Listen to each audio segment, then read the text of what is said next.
tozosala oyo babengi communication na bango. Na communication wana naye kobenga bango les 11 nabengi bango na bibon. Naza na nzela nazoya po toyeba ndenge nini tokoorganize marche oyo eza prévu le 30. Bayebisi ngai yaka toza na base. Nalobi eske ma sécurité est assurée? Balobi na nga oui, ta sécurité est assurée. Kokoma nakomi place baalaki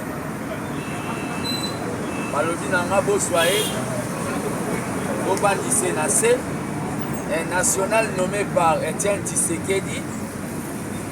Je dis bien pas par Fatih, mais Etienne Tshisekedi. Babandisi nga na se bozwa Gillette bakati Kakovo balingai bakata na baimage oyo bazoloba baza nango bacensurer baimage parce que à un certain moment nalobaki oyo bolinga bosala eza illégal. Le problème ezali raison na bango ya kotortire nga na niveau wana eza ke nazo respecte bakonzi ya parti te. Je demande à tous les bana Tshisekedi oyo baza à travers le monde une association ekomi oyo babengi commission de discipline.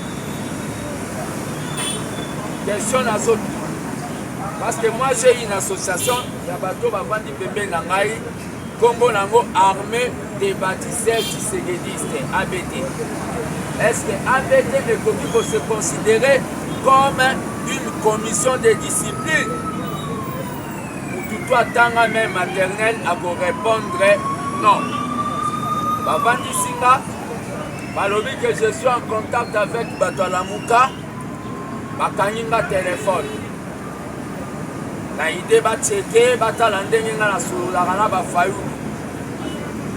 Après check-in na bango tellement nakoma esalite so botali baimage nalataki elamba misusu nakendaki na ndako kochange elamba misusu mpo baloba ete mpo bazongisela nga telefone na ngai faye napesa bango bien nake koluka mbongo naye napesi bango telefone mpo nazwa telefone ezwaki beaucoup d'heures. C'est ce qui s'est passé. Baye kozongisela nga telefone. Ils ont pris des photos babwaki na bareseaux sociaux na biki ya koboma étoile oyo ya jeunesse oyo ezolinga kodéfendre démocratie na idéologie ya ye moo le docteur Etienne Tshisekedi. Babwaki bafoto na kati bacommentaire voici oyo bolandaka. Langage na bango eza ke nga nakendaka kozwa mbongo na compte na bango nayebi te mbongo aoso nakendaka kozwa mbongo wapi. Mais l'opinion ne doit pas oublier na IDPS oyo bato ebele balia me bambongo ya bakombata bazala malade. Nga naza parmi bato oyo diaspora epesaka confiance na opération ya $1 pour Fati na campagne.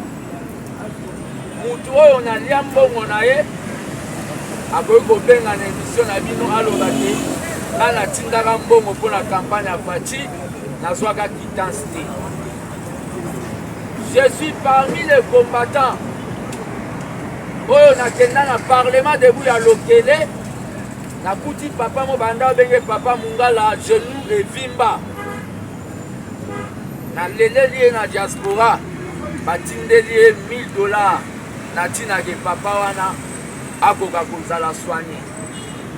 Je suis parmi mutu nakenda na parlement debu ya ACP namoni combattant moyo handicapé nalobi bosunga ye ata afongola ata ligablo les images ezali. Je suis parmi mutu oyo mama moko mobile na bunga na marche le 19 ayaki na parti bazoyambe pa autorité moko te na compte ya armée des bâtisseurs na lelela ye na diaspora combattant mo ya France atindela ye 50 €. Séance tenante armée des bâtisseurs ekotizela ye oyo babengi 50 $ mpo abanda kosala oyo balobi commerce ya ballon. Asalaki émission na concert na bino moko. C'est cette femme-là. Aujourd'hui, les gens viennent pour Kolobake. Je marchande. Tu vas réduire le débat politique. Now, babengi débat Yambom. J'ai été traumatisé de voir mes propres frères. Bakoka kosala nga acte ya bongo. Maître Dori va intervenir à la fin pour expliquer comment la justice est traitée au moment, même ceux qui basent la commission de discipline, je ne crois pas la procédure Walande Bakouké pour ça la Kabouane. Je suis très étonné. La place Nazaraki dans l'hôpital, parce que dans le moment où na komi commencé na moi bokebi na boyaki qui va visiter dans l'hôpital de Nazaraki. La place Nazaraki dans l'hôpital, na moni matinée politique Mobimba avec point à l'ordre du jour. Matinée politique de mon parti l'UDPS avec point à l'ordre du jour justification ya Artuana.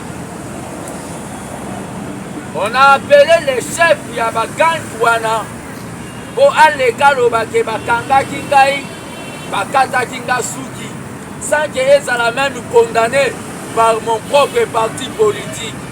Mais batu babeteli mabo. Je suis très étonné de voir que Makamba Bongo acte ya Bongo si tu sais qu'il était vivant n'allait pas tolérer ce genre d'acte. Mais tant que tu sais rédiste n'a pardonné ba. Malgré que l'armée des bâtisseurs bazala qui prêt à obtenir la justice n'a pardonné bango na acte o basali eza bango te bazana bato bazana sima na bango. Deuxième point na olingana lobela. D'abord en rapport à ce point nakoloba même Thomas Lokondo ya FCC azalaka na contradiction na ba point de vue na bango bazala na minduki nanu bakata esuki te to basala eloko. Mais je crois bien peut-être nga na olingana za Thomas Lokondo ya UDPS on a na ba point contraire. On m'a traité de sorte interdiction ya okota permanence comme si bachaka $1 na kati ya mbongo Tshisekedi asombaka lupango yango. Je suis en train maintenant de vivre makambo moko eza anormal. Deuxième point au boye nango na mitema na bino eza en rapport na ba nomination ya ba bourgmestre. Moi dans un examen d'état à te poudre mais lobi batala na journal Congo ezate. C'est vraiment la honte pour un parti d'un docteur en droit, un parti légaliste. Yakomona partout babanda kosala o babeki amateurisme politique. Kale na melaki masanga na langwaki j'avais demandé pardon. Ces gens-là basenga pardon à Artuana, mais Augustin Kabouya, je suis son nom. Asenga pardon à Artuana. Et tiens, Tshisekedi comme docteur en droit mal à l'aise. Que Oya ko publier et le comment est illégal dans un parti légaliste. Il va senga pardon. Soka ko senga pardon te a démissionné. Il doit démissionner. Ou bien commission na ya discipline. Oye kata batusuki bakate pesuki. Il doit normalement démissionner. Nazomona batu, bazomema fanatisme na kati ya parti, na ba réseaux sociaux comme Jésus Augustin Kabuya. Akufi te à commettre acte moko ce qu'on est en train de faire aujourd'hui. Comme il a l'esprit d'équipe, il a l'esprit du peuple. Nous avons erreur tellement qu'il y a signé pour votre poste. Comme je suis Augustin Kabuya. C'est la honte. La vraie IDPS, vous constaterez après la sortie du gouvernement, je suis encore seul, beaucoup de gens vont me rejoindre. Je l'annonce à ce jour.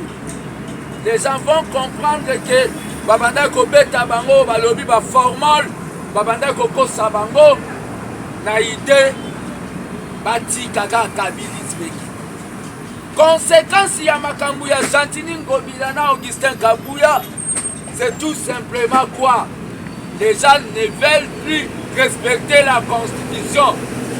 Bakomi kolinga kosala eza ba arrangement des salons. Par arrangement avec des nouveaux amis de Kingakachi. Conséquence yangwa. Donc, eza soni. Batu baoloba makambu na biso ya ndaku. Il faut tolobela yango na ndaku. So bolobeli na ndaku ezo simba te babima ata babelela. Peut-être bato ya libanda bakoya osala médiation. En rapport avec la marche du 30 aura bel et bien lieu qu'il pleuve ou qu'il neige. La marche là aura bel et bien lieu avec ceux qui sont disponibles. C'est une marche que j'ai écrite tant que citoyen congolais dans l'autorité à ville. Parce que la Constitution fait signe droit. La marche a pour motif soutenir la bonne gouvernance et dire non à la corruption. C'est ça le cheval de bataille du président de la République. Je ne comprends pas pourquoi les gens veulent combattre cette marche. Ceux qui veulent combattre cette marche, ce sont des gens qui sont maintenant au Balobi, des envoyés spéciaux de Kabila à l'UDPS. Kabila n'a jamais voulu, Kabila n'a jamais ouvert manifestation du peuple congolais. Kabila, chef, on attend de faire le direct, chef. C'est pour cela que nous sommes en train de vous dire tout simplement.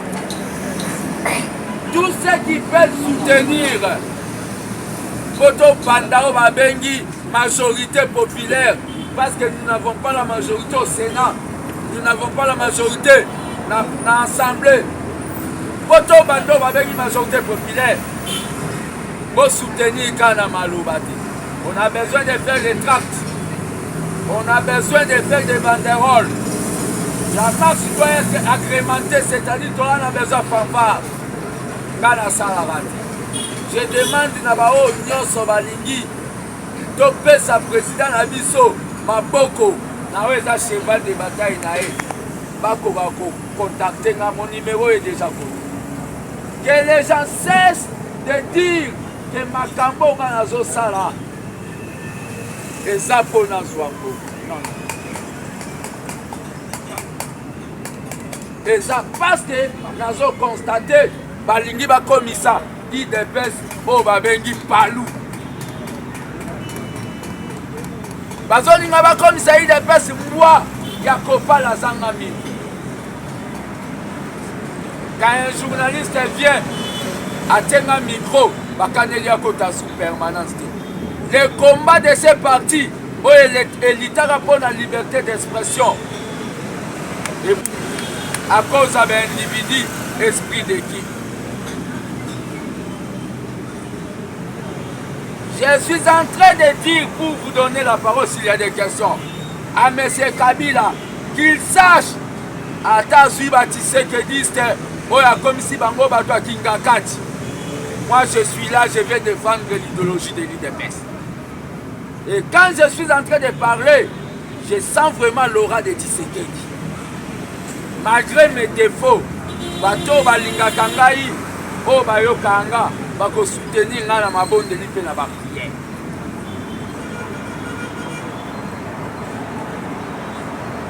J'ai dit et j'ai dit.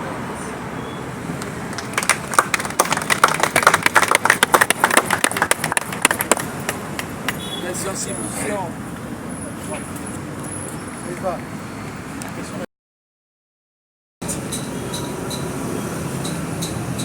Bokende kobandaka eloko moko ya sika komesana nango eza neti libala te.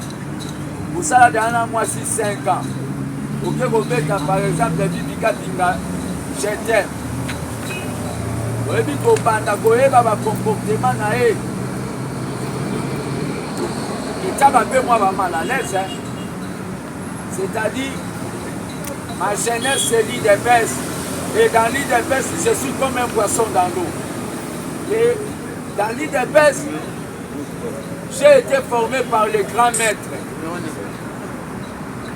Vous n'allez pas mettre sous à Kokokagaz Nangat. C'est-à-dire, je suis dans l'UDPS, mais je tiens à signaler tout simplement l'UDPS n'est pas le bâtiment là. L'UDPS, c'est tout un état d'esprit. Bato bazana arubayaka na limité. Batiserediste batikala na ndaku baleki oyo bayaka na ebele. Je suis dans l'UDPS mpe na répondre lisusu mutu oyo akoka kolongolaka na UDPS asakufa. Mais en rapport na question na makambo basala nga nakosouhaite maître Dori nasuka répondre. C'est condamnable. Mais c'est condamnable. Je pardonne. Na pardonné bango parce que ça bango te batinda ki bango. Et le président Félix ne gère plus l'UDPS. S'il vous plaît, il ne gère plus l'UDPS. Les gens na bateau bazawa na milito bazo sale la signature na bango. Peut-être que je ne sais pas. Moi je ne suis pas du genre de gens le président Lobi Boye. C'est-à-dire, tout bazo sala babi. Makambu ya lettre ya Gentini. D'abord, il n'a même pas le droit de nommer les bourgmestres, selon la Constitution. C'est pour cela que j'ai dit ceci. On a déchiré la Constitution pour les arrangements de la salon. Conséquence n'a pas. Si on marchait seulement selon la Constitution, Tolinato soit par ministère kako ya makasi wana totikeli bango babiloko mosusu. Question na mosusu ya laki nini?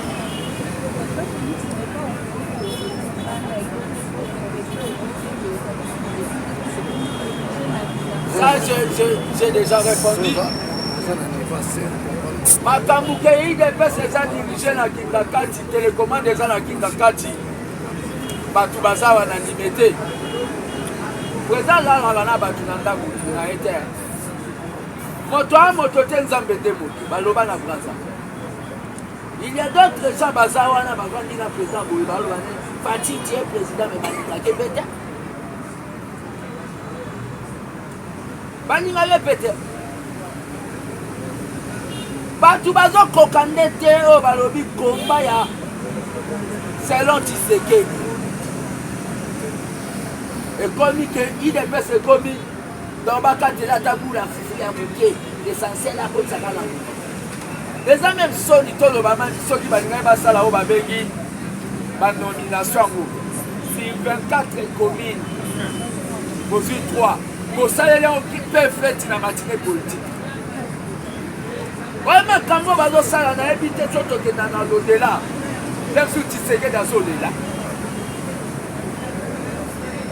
C'est de la honte politique. Après, on a les réseaux sociaux. Batou bazo il n'a pas défendre. Non. Bon, qui aime bien châtie bien. Augustin Kabouya doit demander pardon ou bien il doit démissionner.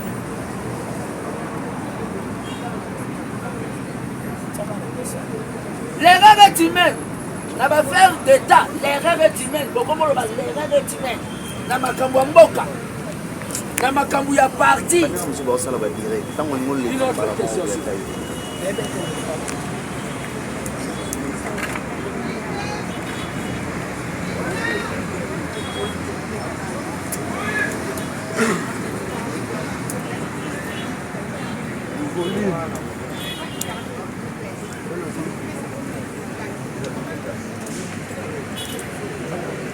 Il est en train de manipuler le budget.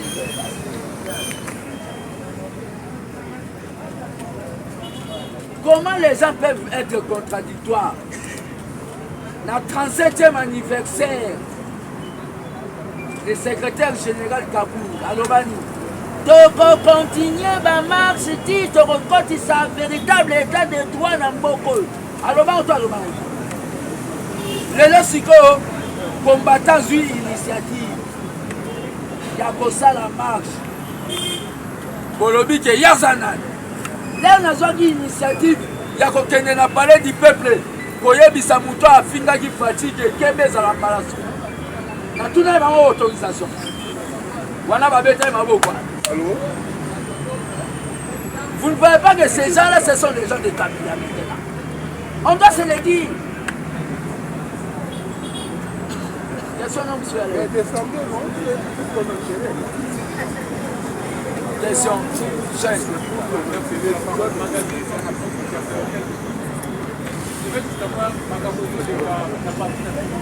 Déjà par règlement de compte personnel, derrière votre parti, ou soit vous aurez la leadership pour se positionner par rapport à son gouvernement ou évité d'abord, moi je n'ai jamais été postulant dans ma renvoi. Moi j'ai dit que je vais rester dans le Fatasen. C'est une mission sacrée. Natika Rossé ma poste. Mais le problème est que les gens qui ont se regarder quand marque à IDPS.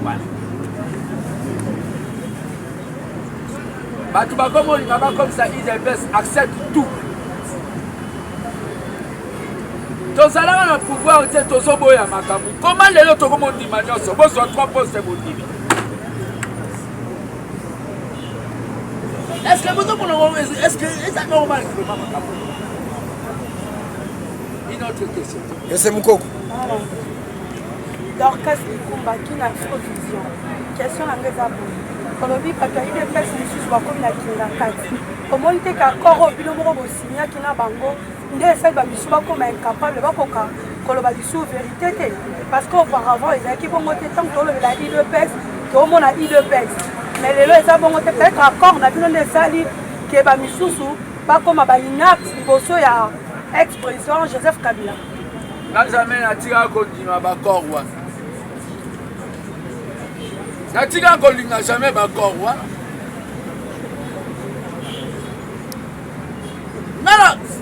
Na boya bakor wa na benga ngo mariage ya Angelou na marabout. Ozomona ba conséquences ba bilo ba ndogo.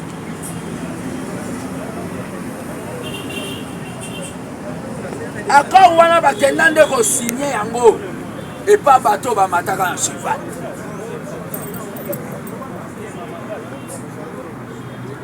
Pour bateau ebele déjà bakokaki sous nzala. Il fallait signer, accepter tout. Les gens des peuples à soutenir Ngaï na marche ya le 30 à Kosuna toko kako passe l'accord wana. Boye taka batu mal à l'aise. Zenga nazo boya makamisu so na lobi ke bancienne figure. Est-ce que na sala na cité de Loya? Est-ce pas tu sais que des gens ndenge moko? Ndenge mutu azana Singapour. Nawe azana Bandaka. Soko moni mutu atiseke da komo kende boye baka salembo. Akoi mutu akingaka.